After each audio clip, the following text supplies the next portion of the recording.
माँ दुर्गा की 8वीं शक्ति का नाम महागौरी है। नवरात्र के 8वें दिन महागौरी की उपासना का विधान है।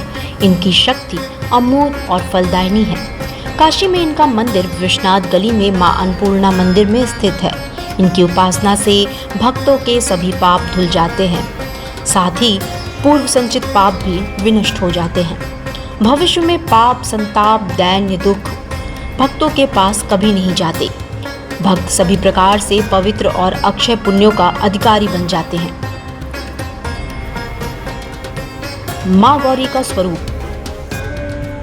शंख, चक्र और कुंद के फूल की उपमा माँ महागौरी से की गई है। माँ के वस्त्र और सभी आभूषण श्वेत रंग के हैं, इसलिए इन्हें श्वेतांबरधरा भी कहा जाता है। देवी की सवारी सिंह और बैल दोनों ही है। देवी की 4 भुजाएं हैं। उनका दाहिना हाथ अभय मुद्रा में और ठीक नीचे वाले हाथ में उन्होंने त्रिशूल धारण किया है। ऊपर वाले बाएं हाथ में डमरू और नीचे वाले हाथ में वर मुद्रा है। देवी का संपूर्ण स्वरूप शांत मुद्रा में है। मां महागौरी की पूजा का महत्व। मां महागौरी की पूजा अलौकिक सिद्धियों की प्राप्ति कराती है। देवी की पूजा करने से मनुष्य को समस्त सांसारिक और वैवाहिक सुख की प्राप्ति होती है। जीवन के कष्ट करने और असंभव कार्य को भी संभव बनाने के लिए देवी की पूजा बहुत पुण्यदायी मानी गई है। महागौरी की पूजा विधि। स्नान के बाद पीढ़े या चौकी पर देवी की प्रतिमा को स्थापित करें और उन्हें लाल चुन्नी ओढ़ाएं।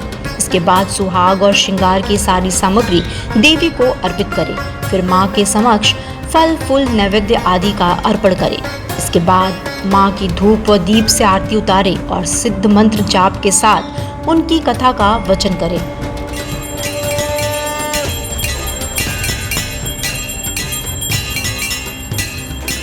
माँ महागौरी की कथा।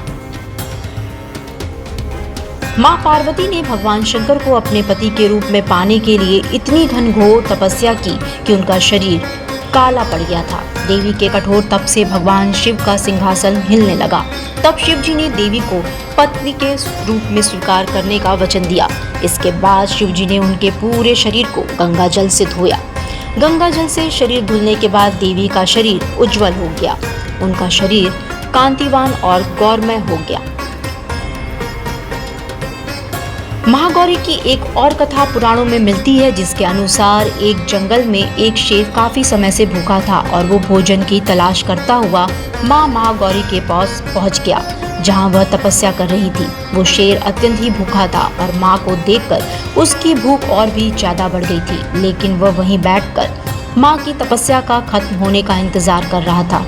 जब माँ ने तपस्या के बाद अपनी आंखें खोली तो उन्होंने देखा कि उनके सामने एक सिंह अत्यंत ही दयनीय स्थिति में पड़ा है। उस शेर को देखकर माँ को उस पर दया आ गई और माँ ने उसे अपनी सवारी के रूप में स्वीकार कर लिया, क्योंकि माँ के साथ साथ वो सिंह ने भी तपस्या की थी। इसलिए माँ महागौरी के वाहन के रूप में बैल के साथ साथ सिंह को भी गिना जाता है। महागौरी की पूजा पीले कपड़े पहनकर करें। इसके बाद सफेद या पीले फूल चढ़ाएं। साथ ही इनके भोग के लिए हलवा, चने और पूरी का प्रसाद चढ़ाना चाहिए। इसके बाद 9 साल से छोटी 9 कन्याओं का पूजन करके उन्हें भोजन कराएं और इसके बाद कन्याओं को उपहार दें और उनका आशीर्वाद प्राप्त करें। Bureau report, Live VNS.